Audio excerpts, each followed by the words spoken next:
Hey guys, welcome back. So in this video, I'm going to show you how to set up calorie deficit on MyFitnessPal.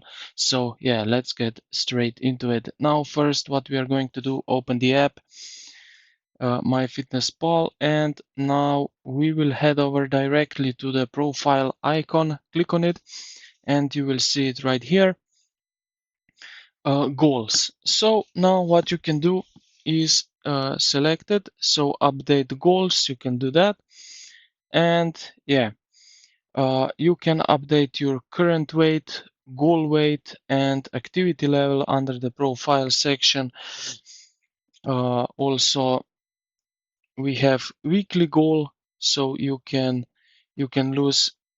adjust how much to lose per week, and then the app will immediately adjust your daily calorie goal to reflect that specific deficit.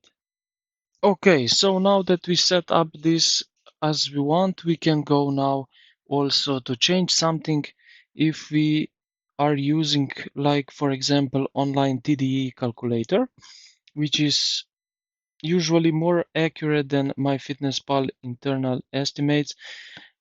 So you can go to diary, and then here at the top right corner, you will see this um, circle like cake icon.